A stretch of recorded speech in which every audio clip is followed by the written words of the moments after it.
Good day and welcome to the Q4 and FY22 earnings conference call of IOL Chemicals and Pharmaceuticals Limited, hosted by Antique Stock Broking.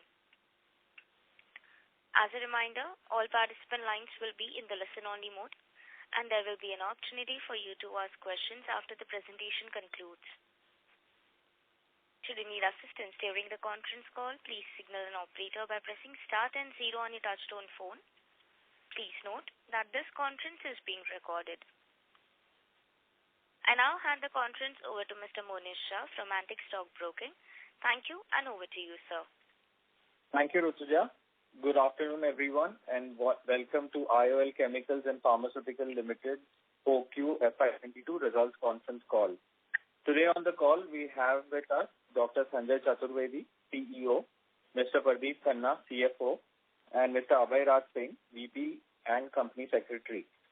I will hand the call over to Dr. Sanjay for his opening comments. Thank you, and over to you, sir. Thank you, Monish. Very good afternoon to everyone joined on the call. Really appreciate you all taking the time to participate in this earnings call. I trust you had the time to read the earnings document I have shared. I'm certain that many of you are going to have questions, but before we take up those questions, I'd like to shed some light on the industry, what's our business, what's our own perspective in terms of performance for the quarter and the year, and subsequently my colleague Mr. Pradeep Khanna, our CFO, will provide a lot more granular details on the financial performance.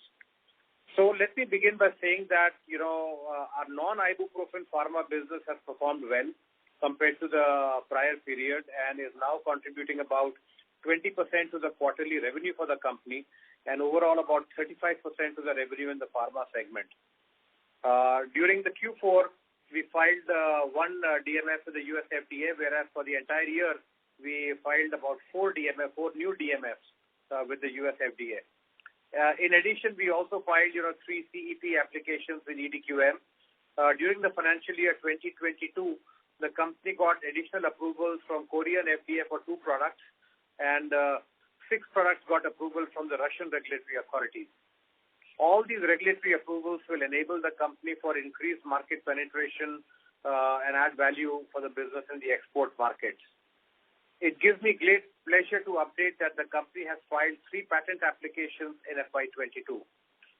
Now coming to the financial performance, I'm pleased with the performance of the non-ibuprofen business compared to Q3. On an aggregate basis, our revenue grew 11% for the year. However, the margins have been under stress on account of continued volatility in the chemicals pricing and on account of higher input costs in raw materials and energy for the pharma segment, coupled with lower volumes in our flagship product of ibuprofen. Our ibu business is expected to see volume uptick in 2023, and that too with stable pricing. I am optimistic on our pharma segment as a whole, as capacities for other potentially large products are ready. With improved business mix with the pharma segment, we expect our growth margins to improve here on. With this, I would like to hand over to my colleague, Mr. Pradeep Khanna, our CFO, who will be talking more in detail. Over to you, Mr. Pradeep. Thank you, Dr. Sanjay. Good afternoon to all, and warm welcome to IOL Q4 of financial year 22 earnings conference call. I will take through the highlights for the Q4 and financial year 2022. The total revenue for the quarter increased by 3% to rupees 573 crore as compared to rupees 555 crore in Q3 of financial year 22. In Q4 of financial year 22, the EBITDA stood at rupees 50 crore, and for full financial year 22, it was at 288 crore at a revenue of 2216 crore. Similarly, EBITDA margin in Q4 of financial year 22 was at 8.6% and 13% for financial year 22. Depreciation for the quarter was rupees 11 crore and rupees 43 crore for the full year. Profit after tax for Q4 of financial year 22 stood at rupees 28 crore and rupees 166 crore for the whole year. The PAT margin for the financial year 22 was at 7.5%. With this, I would now request the moderator to open the forum for question and answer session. Thank you very much. Thank you very much. We will now begin the question and answer session. Anyone who wishes to ask a question may press star and 1 on the touchtone telephone. If you wish to remove yourself from the question queue, you may press star and 2. Participants are requested to use handsets while asking a question. Ladies and gentlemen, we will wait for a moment while the question queue assembles.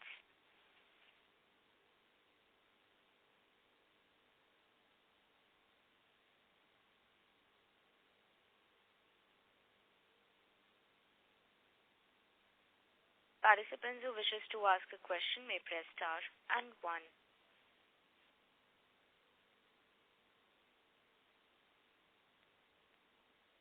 The first question is from the line of Dhaval Shah from Swan Investment. Please go ahead. Yeah. Hello. Yeah. Sir, couple of questions from my side. First being, could you explain us what happened on the chemical business, which led to report a loss at the EBIT level? Also, your outlook going forward over the next 2 quarters on the chemical side. What expansions are we having there, and what sort of growth can we see? And also, how is the situation in terms of the raw material which will impact the margins on the chemical front? And secondly, on the drug side, you had shared in our last conversation, you had shared about the non-IBU business progressing well, and also you had shared some overall EBITDA which you see for the FY22. So do you still stand by that number, what you had shared earlier? These are my 2 questions. Yeah. So let me first address, Dhaval, your query on the chemical side. And within chemicals, you had 2 queries in there. The first one was about what happened to the profitability level and what is the view going forward. So in terms of profitability, as you know that, our primary product is ethyl acetate, depends on acetic acid, which comes entirely from exports. Correct. Now, there has been a lot of volatility in the acetic acid pricing, and really it comes down to, at what price do you book your import. So rather than look at profitability for the chemicals business on a transaction-by-transaction basis or a month-by-month basis, one has to understand that when we place the order for the raw material, it takes at least 2 months before that raw material gets used in our facility. So one should look at, the average profitability in terms of quarters or years rather than month by month, because it's very hard to get the timing. Agreed. Yes. So, agreed. Like in previous quarters, we have had gains, and now, it's kind of normalizing. Yes, I agree that. So, in other companies like Jubilant Ingreva or Lakshmi Organics or some other companies making the same product, they also had a big blow on the profitability. But we going under and reporting a loss is something.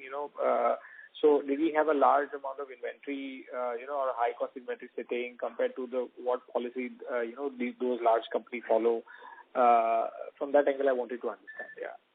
No. So, overall, let me reiterate the message that for the on an annual basis, we will continue to make 6 to 8% EBITDA on the chemicals business. Having said that, no, it was not a question of having a large amount of inventory, but it was really a function of us buying acetic acid, and by the time we used that acetic acid, the price of ethyl acetate had actually come down. So, it ended up a situation, flip situation where the raw material price was much higher. On the contrary, if you compare to some of the previous quarters where we've had situations where, the price of ethyl acetate went up and the acetic acid we had bought happened to be at a lower price, there you will see, our EBITDA numbers were well beyond 8%. So, I think I want to look at this as an average of what we do rather than a quarter by quarter. So, the message I want to leave you with, Dhaval, is the business is not under threat. The margins are, there is no structural factor as a consequence, we should be concerned about, long-term average EBITDA margins for the chemicals business. Got it. Sir, could you give us a breakup of the chemical business? What are products are there? And, any sort of breakup which can help us the chemical business understand better. Yeah. So, primarily we have ethyl acetate and IBB, isobutyl benzene, NCA and a few others that add. But, the way to think about it is the Pareto principle, 80-85% of our revenue comes from ethyl acetate. Okay, 80-85% is ethyl acetate, and there is also intersegment which is there, which is being used in the drugs division. So IBB is something which will be going in the drugs division, correct? Yes. We also sell some IBB outside. Okay, and this ethyl acetate is completely sold out, so that will be consumed within the company. What percentage would be that? Ethyl acetate is all sale into the outside market, whereas IBB is a combination of what I use. But what I'm using is not really counting as a sale into the chemical division, because that gets accounted in the value chain and gets counted as ibuprofen. True. Now, in terms of next 3-year outlook, in terms of the capacities, what we have in the chemical business today, and 3 years down the line, what is the change is going to happen? Okay. I think the 2 points I will highlight here. One is my existing capacity is about 1 lakh tons on ethyl acetate, and over the next couple of years, I will have marginal expansion of this by maybe 20-25%, and that will be all through minor modifications of the plant. I will not be adding a new ethyl acetate plant where I am currently. That's one. Okay. Second, we are in the process of identifying new products for which we will be adding capacities, and that should come online sometime around next year. So my chemicals business will grow. Most of that growth will come from non-ethyl acetate products that we've identified. Okay, and those products would be used as solvents, intermediates, feedstock by your consumer. What those products would be? So these would be products that basically go into a similar customer base to what I have today. So I don't have to reinvent the wheel in terms of having a new sales channel. The idea is to leverage my existing commercial infrastructure in terms of, my commercial footprint, in terms of manufacturing, in terms of supply chain, in terms of commercial, in terms of sales and distribution, but basically add to the product portfolio to service my existing clients. Okay, and by when would these new products come on stream in the commercial production would start? This would be functional. The capex is being put on the ground as we speak. It will take us about 1 year or so. So I think you can expect commercial activity by the end of this financial year or early next year. Okay, so we should start seeing the numbers in FY24. Yes, absolutely. Okay, so what sort of growth will this give to our chemicals division? It should add, see, the thumb rule to remember is if you want to have a significant growth in a business, that business must grow by at least double digits, 10-20%. So that is the kind of figure that we are targeting initially, and the idea is to add that kind of growth in a sustained way. So I don't want a situation where I add 10-20% for the first 1 year, and second year there is not. So think about it in terms of double digit growth coming every year. Okay, with this new expansion which you are undertaking. Plus, yes. Plus the debottlenecking which you will do for the ETAC plant. Absolutely. So between the two activities, you can expect a double-digit top-line growth with enhancement in bottom line as well. Because needless to say, the new products that we launch will have EBITDA numbers that are certainly higher than 6-8%. Great. And as on today, I think in last 1-2 days, again there has been some increase in ethyl acetate pricing. Yes. So are we better than Q4? For Q1 23, are we better than Q4 in ethyl acetate business? I mean, for chemical business as a whole. Yes, we are certainly better because we had bought acetic acid when the prices went down. So. So we should be back to 6 to 8% EBITDA margin in Q1?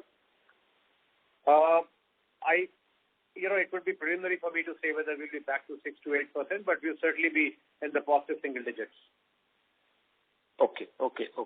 And now coming on the drug side, so FY23, we are expecting around 500 crore non-ibuprofen, around 750 crore ibuprofen revenue. Is my assumptions correct? Yes. More or less, you are in line with where we would be. Okay. And you mentioned Ibu in this fourth quarter, our volumes were less. So is that due to the more inventory in the channel, or if any reason particularly you want to point out? Yeah. So see, the overstocking that had happened in the previous year is still not been, from our key accounts, the lead customers have still not been eliminated. But now, we see that number picking up. So, whether it happens in this quarter or next, when will full recovery happen, the jury's out there. But we have clearly bottomed out in terms of volume demand as well as pricing. Okay. So, Mr. Shah, may I request you to please rejoin the queue? Yeah, I'll join the queue. Thank you. Thank you.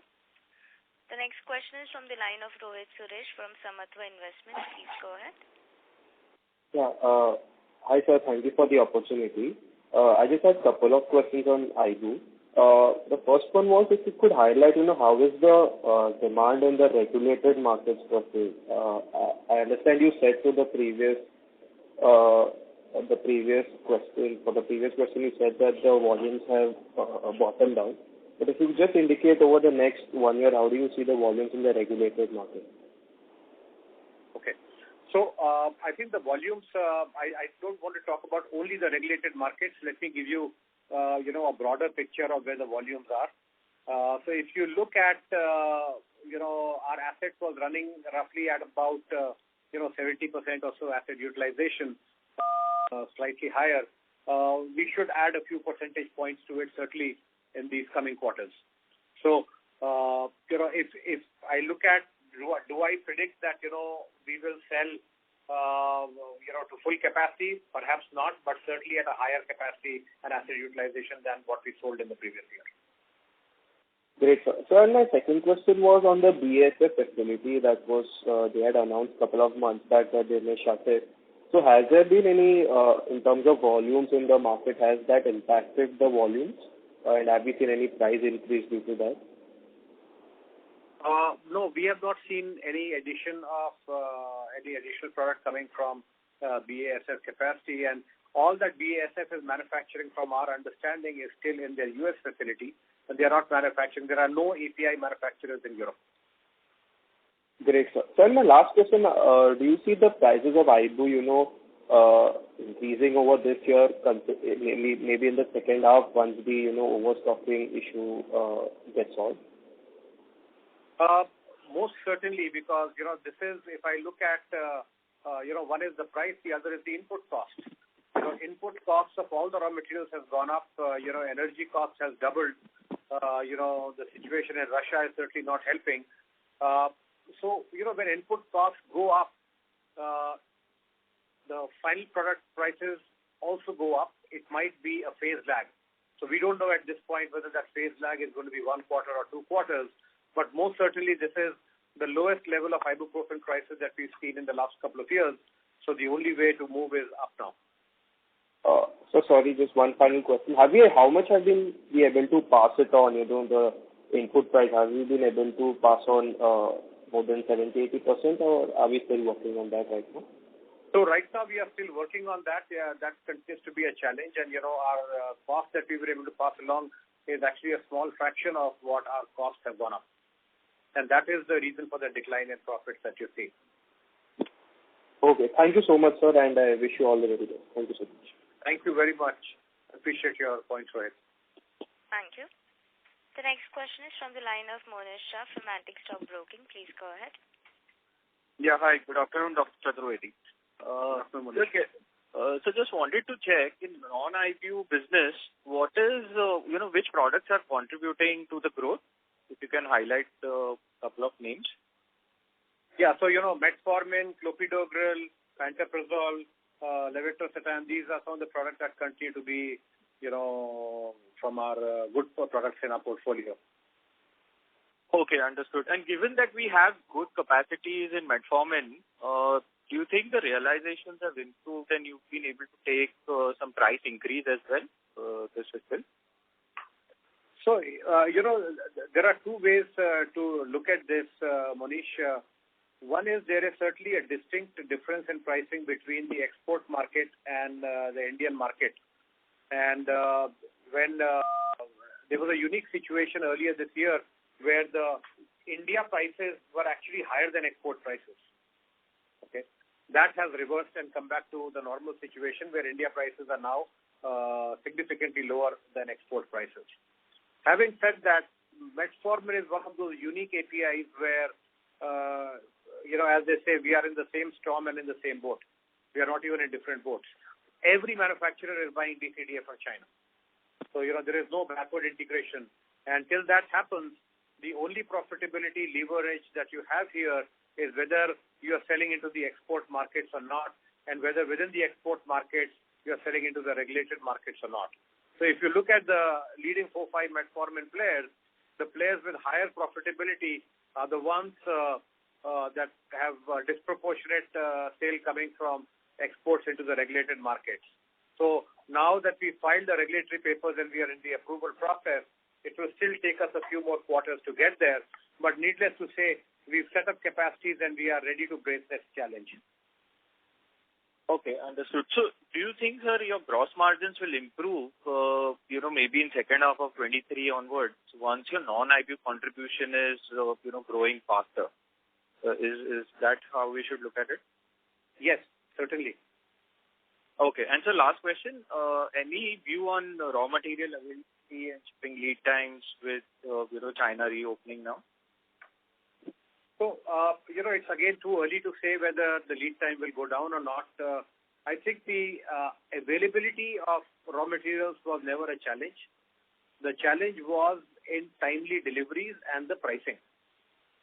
So, I'm hoping that, with China back on, some of these prices will start to de-escalate. And we are already seeing early signs of that in some of the KSMs that we buy from China. But, I think it's still very early to give a verdict that, yes, this is the direction that this will continue to move for the long term, because this is a very recent phenomenon. Okay, understood. Thank you so much. Sure. Thank you. The next question is from the line of Ranveer Singh from Sunidhi Securities. Please go ahead. Thank you for taking my question. So my question is related to acetic acid, procurement. So their pricing has been volatile for quite some time, even in the last year also. So what is our strategy to hedge this? So whether we are accumulating inventory at a particular, price or for a period. So if you could give, more detail on it. Okay. So, this is a very tricky question, Ranveer, because if I look at acetic acid sourcing, number one, there aren't too many options to get into, formula-based pricing, as is typically done in several chemicals. Second, our volumes of manufacturing are significantly high and we need to carry slightly larger inventories than other of our competitors, primarily because there is, we are slightly removed from the port. So if I factor all of those things in, we try to carry inventories that are, slightly higher than industry averages. So this does two things for us. Number one, the amount of working capital that we deploy for this goes up higher than competition. And number two, the other thing that impacts us is, really higher volumes that are required than normal. And the way to mitigate this risk is by having an assurance of demand. And we do that by getting into, relationships with some of our strategic key accounts where, I know, account A is going to buy X volume from me every month and every year and every quarter. And also now we have started to look at, some of the exports, because the export price realization in this is somewhat better. That will still take us, a few quarters to achieve the kind of potential we want. But ultimately, there is no silver bullet for acetic acid sourcing. It just comes down to, keeping your ears on the ground, having very credible market intelligence, and making what I call educated predictions and guesses about which direction this is going to move. So you also don't want a situation where you end up sourcing, months and months of acetic acid only to realize that the price went in the other direction. It's like sometimes you'll come out ahead, sometimes you'll be in the red, but on an average, what we aspire for and what we promise is we will be in the 6 to 8% EBITDA range. Okay. Is it possible to split that ethyl acetate business geographically? So how much is in India and some of key export markets? No, it's too early for us to say that. I think by the end of this year, once we have some significant revenue, we will be able to provide that split. No, I'm talking about ethyl acetate, which is 80-85% of your chemical business. Yes, I'm talking about ethyl acetate. My ethyl acetate business primarily is still domestic. I have very little coming from exports, and you're asking me whether it's possible to split that 85% number between exports and domestic.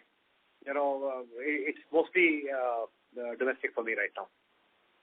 Okay, got it. And just last one, on ibuprofen side, in ibuprofen from last year to this year, roughly 300 crore kind of revenue, you have missed 320 crore kind of revenue. So the run rate, what we have achieved in Q1, so that is something we should take forward, or we can see uptick from here also? So we will see an uptick from here. You're talking about Q1 of this new financial year, not the previous financial year, correct? Yes. Yeah. So you are asking me for a prediction of going forward, how is the run rate of ibuprofen going to be? Yeah. So I would say that, for ibuprofen, we should expect that my Q1 should be similar to what Q4 was last year, but Q2 onward, that volumes will start to increase. Okay. That's it from my side. Thank you. Thank you very much, Ranveer. Thank you. The next question is from the line of Chirag from Ratnatarya Capital. Please go ahead.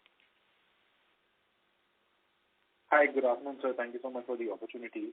Sure. Just wanted to understand, could you share broadly what volumes we did for ibuprofen this year? And what kind of decline or growth, decline that we saw approximately? Can you give us a broad ballpark number? You are talking about how much ibuprofen we did in FY2021-22 versus the previous year? Yes, sir. Okay. So I would say we declined by a few hundred tons or so, maybe almost 1,000 tons for the year. Almost 1,000 tons. So is my approximation correct? That probably we were closer to, say, 8,000, 8,300 tons? Yes, in that range, absolutely. Okay, great.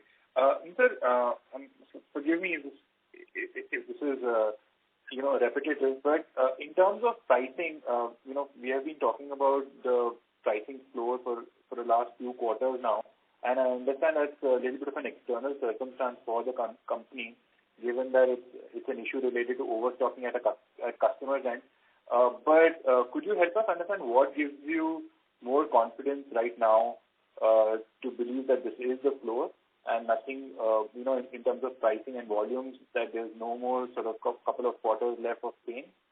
Just as an investor, I would love to understand what gives you confidence to believe that, or is it that for a few quarters you still are unsure, but obviously in the medium to longer term this will reverse? So, the early signs that we've received from our customers in terms of, some overseas customers where we do long-term contracts, we see, a sense in the positive direction. But, is it one or two customers or the whole trend is there? It's early to say if that is a trend. I think by Q2, we will have a much clearer understanding of that, whether directionally that this is a strategic shift that has happened or it was an aberration. But I will say this. in terms of the number of players that are supplying ibuprofen API, that number is few and far in between. Several of those players have either lowered their capacities or are not backward integrated, and therefore their cost positions are certainly higher than what our cost position is. And then the prices that have come down put, while they've challenged me and put pressure on my business, they put a lot more pressure on other businesses that are not backward integrated. So what will happen is, those businesses certainly have, other products at a larger scale than what I have. So what I expect any normal business will react is, they will start to focus on products that give them more profitability. And so once that demand-supply cycle gets upset again, the only way for the price to move is forward. Understood, sir. Very clear. That was very helpful. Thank you so much. Thank you. The next question is from the line of Anupam Agarwal from Lucky Investment Managers. Please go ahead. Yeah, hi sir. Good afternoon and thank you for the opportunity. Sir, can you give us some clarity? Am I audible? Yes, very clear. Yeah. So can you give us some clarity on the paracetamol press release that came out a few months back? If you can help us understand the kind of capacity we're putting in and what is the kind of volume and pricing we anticipate? Okay. So we've currently put in a capacity of around 1,800 tons a year, and we expect to take this to about 3,600 tons by the end of this year. Have you started running this plant already, sir? Yeah, so we are running this plant, but that's at the 1,800 tons capacity level. All right. So, have you booked any sort of revenue in 4Q from paracetamol? Yes, we started to book revenue for paracetamol. Understood. Sir, one question on the balance sheet. There's a 185 crore jump in the other non-current assets. Can you help us understand that figure? Could you repeat your question, please? On the balance sheet, consolidated balance sheet, there's a 185 crore jump in other non-current assets. Can you help us understand what that line item is? Yeah. So the FD that was in the short term has been moved into long term. And that's sitting in other non-current assets? Yes. Okay.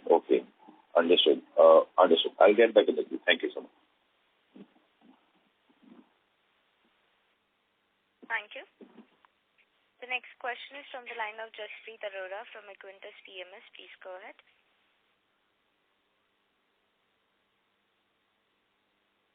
Yeah, hi. The opportunity. My question, sir, was around the profitability swing that has happened in the last financial year in the pharmaceutical division. If you could just, so I'm referring to the segmental breakup, 460 crores in F21 dropping to 160 crores in F22. If you could help understand the bridge between this. So how much of this, I think you mentioned volume decline was about 10-odd%. Just correct me if I got that understanding, or maybe slightly higher. So if you could help understand the bridge. So basically how much was led by volume decline, how much cost push, and how much was the price factor, the realization factor, which I believe would be a very large part. Okay. So broadly, you're talking specifically on the pharma side, Jaspreet, correct? Yeah, pharma, I'm taking the full financial year, so that takes into account all that monthly, quarterly variation. Okay. So, couple of things. Number one, if I look at my pricing in ibuprofen, right, there was a significant difference in the weighted average price for the 2 years. Sure. And the way to think about that is, let's say I do 9,000 tons and the price difference is, let's say, 50 rupees. Right there, you have a 45 crore impairment sitting on about 8,000 to 9,000 tons. And all of it is coming not only from your top line, but significantly from the bottom line. So that is one. Second is, I actually sold almost 1,000 tons less than what I sold in the previous year. So which is how much? 12% low? So, against 9 you sold 8, is that what you said? It's a 10 to 12% range. Okay, fine. But the way to think about that is at average prices of, say, $11, $12 or so, that straight away adds another 85 crores negative on your top line. Then the additional impact of this is because your asset utilization has gone down, your average cost of manufacturing goes up. So you get a further hit on your bottom line. And then your input costs have gone up, your energy costs have gone up, then you get those like a triple whammy. That's correct. The larger point I was trying to understand, sir, is that, I understand there is a 10-15% volume drop, and I'm sure because of that, there would be a negative, the cost, which is on the fixed cost side, right? It could be another 10-15%, right? And add to that, maybe there would be the cost push, right? So this was the price swing. So let's say average, if you can help understand even the average realization for F22 and F21, that will also help. To just understand the price difference and how much that led to the swing. I think if I look at just ibuprofen, my price difference in the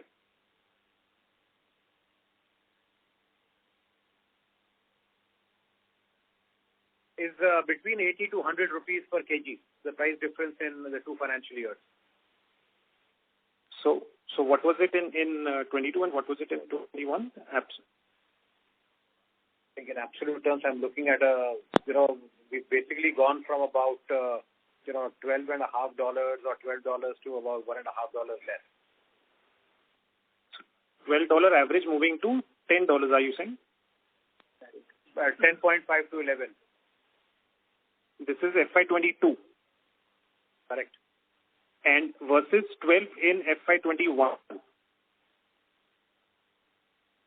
So actually previous year was between $12 and $13. This year has been between $11 and $11.50. And this pricing continues to be stable today. Even in this new financial year, we continue to be at this pricing level. Okay. I'm actually not able to reconcile this. Maybe I'll take it offline. The related thing, sir, was on slide 19. The segmental EBIT, which you have shown on both the drug side as well as the chemical side. So the drug side, assuming that's more like a stable business. I mean, we've been there for long. The cycle 14%, and then we had that super cycle going up to 43, now back to 60. Would it be, and prior to this, I think we've been there in that high mid to high double-digit range in terms of EBIT margin, in terms of the so fair to assume that the next 2 or 3 years it oscillate again between that mid to high double-digit and the at least for the foreseeable future. So the guidance I would give is that expect our chemicals business, which is primarily ethyl acetate, to be in the 6 to 8% EBITDA range for this year as well. Okay. And next year, the size of the business will improve along with the EBITDA margin as well, because the increased EBITDA will come from the new products that we add. In On chemicals. the pharma side, you can expect that the top line of that business will grow by at least 10%, and there will be a margin expansion. And the margin expansion will happen on 2 fronts. Number one, I continue to improve the quality and the size of the non-ibuprofen APIs, and I will continue to improve the quality of the API ibuprofen business through increase in volume as well as higher percentage of that sale coming from export market. Okay.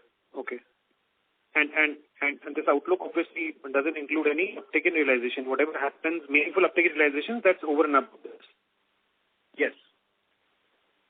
Okay. Got it. Great, sir. That helps a lot. Thank you so much. Good. Thank you, Jaspreet. Thank you. Ladies and gentlemen, to ask a question, you may press star and 1.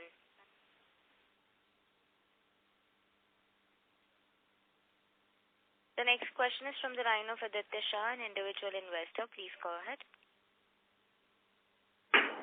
Good afternoon, sir. Just one quick question I had on the expected margins on the API non-ibuprofen business. Sorry if I missed it. I'm not sure if you answered that. So my current margins in the non-ibuprofen business are actually in the single digits. And that's primarily because while I have set up the capacities, my asset utilization still continues to be low. As I improve that asset utilization and as I get approvals from regulatory authorities as well as customer audits into the export markets, that EBITDA margin will improve. Got it. Any expectation, let's say, on a consistent level 3 years out or maybe 2-3 years out, what it is? And also, what is the utilization level currently and, let's say, last year? So, in terms of the asset utilization, I would say we brought it to about, in the range of 50%, 60% range. And in the next, 12 to 18 months, we should take that to the 75% plus 80% level. That's one. Second, you talked about, the EBITDA margins. So the EBITDA margins currently for the non-ibuprofen side are in the single digits, and that will certainly go into double digits this year. Got it. And so, how do we plan on winning out, these customers when you go to place, once you get the approvals and you go to get the orders from these customers? I'm assuming there would be new customers for you as well. So is it just a pricing question, or how does that work? So there are kind of, two ways to think about this problem, Aditya. The first is my lowest hanging fruit in terms of customers is where I don't have a customer acquisition cost. And these are customers who already do business with me in ibuprofen. So that's where I'm expanding. My focus is on expanding the non-ibuprofen portfolio. That's one. Second is, when I go and do this business in regulated markets as and where I get approvals, pricing is certainly important but not the only determinant. After all, the end customer is buying their API from you. They are looking at not just reducing their cost but actually minimizing their risk. So they would much rather buy APIs from manufacturers who understand scale and who are backward integrated and have a long track record of, not fair weather suppliers. So if you look at us as an organization, we've been around for more than 3 decades. If you look at our history and track record, the businesses that we are in, we don't go in and out of businesses. We are there and we are strategic partners for the long term. Third point being that we go in with, after we have the scale, we do, backward integration. So if you look at ibuprofen, just as an illustration, we are certainly the only ones that is completely backward integrated. All the way, we buy toluene. Now, if I look at paracetamol, the new product that we've come in, we are manufacturing our own PAP. Okay. All the other products that I have, whether it's a clopidogrel or a pantoprazole or a levetiracetam, we have very strong technology development programs in place. The intent is very clearly to manufacture our own intermediates. Okay. And when you put a high quality front end team along with strong regulatory and quality management capabilities, you go and attract the quality of customers that you want to attract. Understood. Our whole philosophy, Aditya, is very clear that we will do few things, but we will do them well. Got it. And sir, as of now, any plans to stop adding new products but look for utilization increase, or is it still some time till you have the portfolio you want to have? On a lighter note, Aditya, I will have investors this year, and I have to have investors next year as well. So, I can improve the asset utilization, and that will only get me to a point, So, for example, if I borrow from my experience of ethyl acetate, my ethyl acetate plant is currently running at, 90-95% asset utilization. So, I've kind of hit a limit in what I can grow that unless I do some, minor debottlenecking and improve that. But that minor debottlenecking will only add incremental value. I need to add more plants and more products to grow that. The same, philosophy holds good on the pharma side as well. Once my pharma assets are all running at 80% and above, I have no option but to add more products and more plants. Got it. So still we're on the track to, add in more products to our portfolio with focus on backward integration in generics. Absolutely. With a focus not only on backward integration, but with a focus on adding quality of products that have the capacity to give me 25% plus EBITDA margin. Because that's the only way I can improve, that will pull up the overall EBITDA margin for the company.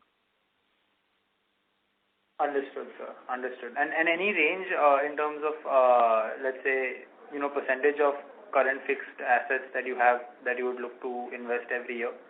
Will you give a sense as to what kind of revenue volume growth you would be looking at? Yeah. So, I would say that historically we've spent on an average about 150 crores annually on capex. This year we'll be going at about 250 crore level. And I think that will go into a combination of both chemicals and pharma, and that should give growth to both business segments. Got it, sir. Thanks a lot. Thank you. Thank you. The next question is from the line of Monish Shah from Antique Stock Broking. Please go ahead. Yeah. Thanks, sir. There are just two questions. One is, can you share any outlook on exports and domestic mix for our overall pharma business? Okay. So in terms of exports, we are currently at about between 25-30% of our revenue comes from exports, and with a focus of growing the export market both for chemicals and pharma, our intent is to certainly take that to 35% level. Okay. And any guidance that you would like to give for EBITDA margins or EBIT margins for pharma business once your IPO volumes pick up well and also non-IPO contribution improves? So anything for FY24 or 23 you would like to share? So if you look at our EBITDA margin that we delivered in this previous financial year, it was at 13% for the year. Our intent is to take that to 15% plus this year. Okay. And that will improve on in FY24 as? Oh, absolutely. So if I look at, my 3-year journey, 4-year journey, I intend to take the average EBITDA margin from 13% to between 18 to 20%. Okay, got it. Thank you so much. Sure. Thank you. The next question is from the line of Ankit Sharma from CIL Securities. Please go ahead. Yeah. Hi, sir. Good afternoon. Just wanted to know regarding the... Sorry to interrupt, but there is a lot of disturbance from your background. Yeah, I'm so sorry. I'll just make myself clear.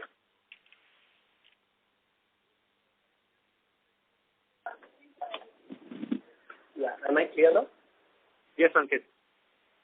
Yeah. Hi. I'm so sorry for the disturbance. Just one question, sir. Regarding the profitability point of view. Previous year, the profit of the company was 445 crores. And now the profit has been decreased to 166 crores. So just wanted to know whether by FY22, would we be able to achieve 445 profitability or so? Your question is, will we be able to achieve the profitability level that we got in the year prior to this one? Yes, exactly. The short answer is no. And, before I just, say no, I want to give you a little bit of a background and a flavor of where the industry is. Okay. So as an average, API industry, and I mean API industry, will operate at an EBITDA margin of the median number is around 15%. Yeah. Okay. Yeah. So there will always be lean seasons and there will be periods of excessive profitability that come from one-off. So if you look at a lot of the companies that enjoyed high levels of profitability because they had, favipiravir or a molnupiravir that came, during the COVID times, all that business has gone away now. So, don't look at quarter by quarter profitability. I would really urge all the investors on this call to look at the growth journey and the story and the underlying strong fundamentals that IOL offers that will give profitability in a sustained way. What we've done from the profits that we received in the preceding years. See, during the early part of COVID, there was a lot of overstocking. In addition to that overstocking, it was, a perfect opportunity because the capacity for some of our competitors were not in place. And therefore, the prices had gone up to irrational levels. And therefore, what we've done from the profits is we are going to be reinvesting that profits to be growing in a sustainable way. I would much rather promise my investors 18-20% EBITDA level than show a yin-yang between 30-35% back to 10% and then back to 30%. Because that story is not sustainable. Got it. Thanks. Thank you. The next question is from the line of Sheikh Mohammed Ayaz, an individual investor. Please go ahead. Thank you for the opportunity, sir.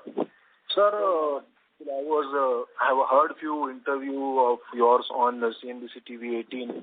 In that you told that we are going to deliver 15 to 20% of margins.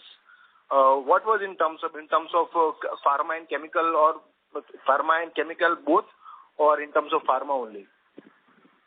So our intent was to deliver overall 15 to 20% margin for the company as a whole. Because, on a lighter note, I am the CEO of the company and not the CEO of the pharma division. We like to look at the company overall as a whole. What happened was, we did not achieve that 15% number because of, all the reasons that I outlined earlier in the call. But that is our intent, and we have a path forward to deliver that number. So, but in the same call, the anchor has also asked you whether you are going to return to single-digit return or not. You told no, we are going to deliver 15 to 20% margins in the EBITDA level. And when we see the result, it was less than 10%. I think in this June quarter, December quarter, it was, I think September quarter, the margin was around 10%. Last quarter, it was 13%. Now it has been back to 9%. So what is the future now? What is the margins you are going to deliver in upcoming quarters? So, there has been volatility, as I said, in the EBITDA numbers, and that volatility comes from volume volatility, it comes from raw material pricing volatility. But despite all these headwinds, we have delivered a double-digit 13% EBITDA number for the year. Going forward, we will continue to deliver double-digit EBITDA number. Okay. And sir, another question was, sir, your chemical division revenue contributes 50% of the revenue, but this quarter it was in loss in terms of bottom line. So even in last quarter it was not performing. But when we see other chemical companies, they are performing very well. So you don't think you need to improve a lot in chemical division? I will answer the question, Mohammed, in two different perspectives. One is other chemical. You see, our chemical business is primarily based on one product. And that product that we have relies, at least the key raw material of acetic acid relies entirely on imports. So therefore, the ability to manage profitability becomes challenged when you have a single product with, RMC dependent on imports. So what we are doing is we are actually de-risking this particular division by adding more products. And I talked about that in the earlier part of the call. So in the coming quarters, you will hear about the new products that we will be launching. And they will de-risk the entire chemicals business. Because I will be adding more products beyond my current portfolio, and the products that I add will be at higher profitability levels than what is highlighted.